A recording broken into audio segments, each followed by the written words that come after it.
জীবনে প্রথমবার কেক তৈরি করে এত ভালো রেজাল্ট পাবো আমি নিজেও আশা করিনি। নমস্কার বন্ধুরা, কিচেন অফ সোনটাই চ্যানেলে আপনাদের স্বাগত।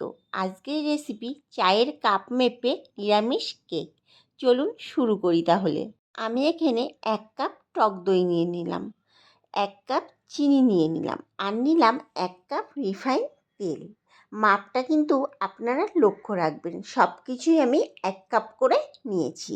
এখন ভালোভাবে ফেটিয়ে নেব, যতক্ষণ না একটা ক্রিমের মতো দেখতে হয়।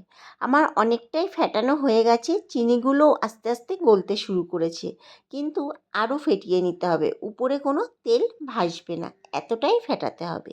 দেখুন ফেটাতে ফেটাতে আমার পরিমাণটা কতটা বেড়ে গেছে, চিনিটাও পুরোপুরি গলে গেছে। এখন আমি একটা অন্য বাটিতে ঢেলে নিলাম। এর মধ্যে দিয়ে দিলাম 2 কাপ মতো সুজি, কারণ ওই বাটিটা আমার ছোট হয়ে গেছিলো। এখন সুজিটাও আমি সব কিছুর সাথে ভালোভাবে ফেটিয়ে নেব, যাতে কোনো দলা পাকিয়ে না থাকে। দেখুন আমার ফেটানো হয়ে গেছে। এখন 15 থেকে 20 মিনিটের জন্য রেস্টে রেখে দেব। 15 থেকে 20 মিনিট পর ফিরে আসলাম। দেখুন সুজিটা আমার অনেকটাই ফুলে গেছে। আবারও আমি ব্লেন্ডারের সাহায্যে একটু ফেটিয়ে নিচ্ছি।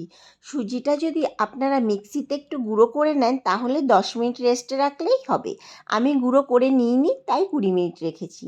এরপর একটা বড় ছাঁকনির মধ্যে 1 কাপ ময়দা দিয়ে দিলাম। ময়দাটা একটু চেলে নিচ্ছি।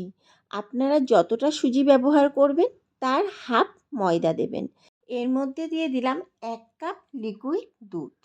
দুধটা কিন্তু একদম রুম টেম্পারেচারে ব্যবহার করবেন। ফ্রিজ থেকে ঠান্ডা বের করেও ব্যবহার করবেন না, আবার গরম করেও ব্যবহার করবেন না। এখন ভালোভাবে ফেটিয়ে নিচ্ছি। কেকের রেসিপি বানানোর সময় ফেটানোটা যত ভালো হবে কেক তত ভালো ফুলবে এবং নরম হবে। এর মধ্যে দিয়ে দিলাম 1 প্যাকেট ইনো। আবারও সব কিছু ভালোভাবে মিশিয়ে নেব। যখন আপনারা ব্লেন্ডারের সাহায্যে ফেটাবেন একটু প্রেসার দিয়ে কিন্তু ফেটাতে হবে, নয়তো কেকটা কিন্তু ভালো মতো ফুলবে না। দেখুন বন্ধুরা, ফেটাতে ফেটাতে আমার কত সুন্দর একটা স্মুথ ব্যাটার তৈরি হয়ে গেছে। আমার ব্যাটারের ঘনত্বটা কেমন হয়েছে আপনাদের একটু দেখিয়ে দিই। এই রকম ঘনত্বে কিন্তু ব্যাটারটা তৈরি করতে হবে। আমি একটা স্টিলের বাটি নিয়ে নিয়েছি। বাটিটার মধ্যে ভালোভাবে অয়েল ব্রাশ করে নিচ্ছি। এর মধ্যে আমি সাদা পেপারও আটকে নিয়েছি। এখানে বাটার পেপার বা A4 সাইজের পেপার হলে ভালো হয়। আমার কাছে কোনোটাই ছিল না, এই জন্য খাতার সাদা কাগজ সাইজ করে কেটে লাগিয়ে নিয়েছি, আর এর উপর দিয়ে একটু অয়েল ব্রাশ করে দিয়েছি। ব্যাটারটা এবার বাটিতে ঢেলে দেব। ঢালার সময় আপনারা ব্যাটারটার ঘনত্বটা লক্ষ্য করবেন। আমার পুরো ব্যাটারটা ঢালা হয়ে গেছে। এখন বাটিটা ধরে একটু নাড়িয়ে ভালোভাবে সেট করে দেব, যাতে ভেতরে কোনো বাতাস থাকলে বেরিয়ে যায়। আমি আগে থেকেই একটা কড়াই হাই হিট করে রেখেছিলাম, তার উপরে একটা স্ট্যান্ড বসিয়ে দিয়েছি। এখন খুব সাবধানে বাটিটা আমি স্ট্যান্ডের উপরে বসিয়ে দেব। আমি বাটিটা স্ট্যান্ডের উপরে বসিয়ে দিয়েছি। এখন গ্যাসের ফ্লেমটাকে খুব হাইতে করে দেব 5 মিনিটের জন্য। কড়াইটাকে ভালোভাবে ঢেকে দেব। 5 মিনিট পর 20 মিনিটের জন্য গ্যাসের ফ্লেমটাকে একদম মিডিয়াম আঁচে রেখে দেব। টোটাল 25 মিনিট পর আমি ঢাকনাটা তুলে নিচ্ছি। দেখুন কেকটা আমার হালকা ফুলতে শুরু করেছে। এখানে আমি চেরি, কাজু এবং কিশমিশ একটু ময়দা মাখিয়ে নিয়েছি, যাতে গায়ের সাথে লেগে না যায়। উপর থেকে ছড়িয়ে দিচ্ছি। আপনারা আপনাদের পছন্দ মতো ড্রাই ফ্রুটসও ব্যবহার করতে পারেন। আমি ব্যাটারের মধ্যে ড্রাই ফ্রুটসগুলো দিইনি, তাহলে উপর থেকে এই সুন্দরভাবে দেখা যেত না। আবারও আমি 35 মিনিটের জন্য কড়াইটাকে ঢেকে দিয়েছিলাম।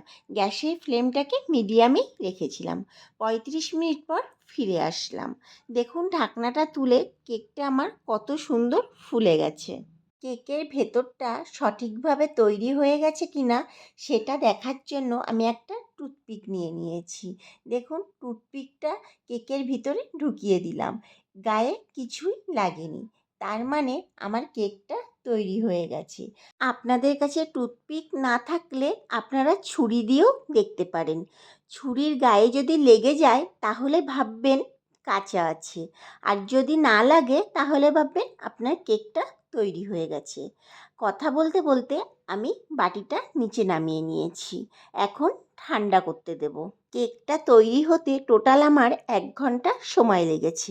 এখানে আমি একটা প্লেট নিয়ে নিয়েছি। প্লেটের উপরে বাটিটা ঠান্ডা হয়ে গেলেই উবুর করে দিলাম। দেখুন কেকটা আমার সুন্দরভাবে উঠে আসবে। কেকের পরিমাপ যদি সঠিক হয় এইভাবেই সুন্দরভাবে বাটির থেকে তোলা যাবে। এখন আস্তে আস্তে আমি কাগজগুলো সাইড থেকে ছাড়িয়ে নেব। চলুন কেকটাকে এবার উল্টে দিই, দেখি পেছনটা কেমন তৈরি হয়েছে। দেখুন পেছনটা কত সুন্দর হয়েছে আর কত সুন্দর নরম হয়েছে। এখন কেকটা কেমন নরম হয়েছে আপনাদের একটু হাত দিয়ে দেখিয়ে দিই। দেখুন হাত দিয়ে চাপ দিলেই কেকটা এতটাই নরম হয়েছে, আঙুল ডেবে যাচ্ছে। কেক তৈরি করার জন্য সব কিছুর পরিমাপ যদি সঠিক হয় তাহলে কেক এরকমই নরম হবে। আমি একটা পিস কেটে দেখিয়ে দিচ্ছি ভেতরটা কতটা সফট হয়েছে। আমার রেসিপিটি ফলো করে আপনারা বাড়িতে এভাবেই তৈরি করে দেখুন, এরকমই সফট হবে এবং কেক ফুলবে। রেসিপিটি যদি ভালো লেগে থাকে একটা লাইক, শেয়ার এবং চ্যানেলটিকে সাবস্ক্রাইব করে পাশে থাকার অনুরোধ করছি। আর আপনি যদি ফেসবুক পেজ থেকে দেখে থাকেন পেজটিকে ফলো করে দেওয়ারও অনুরোধ করলাম। দেখা হচ্ছে নতুন একটি ভিডিওতে।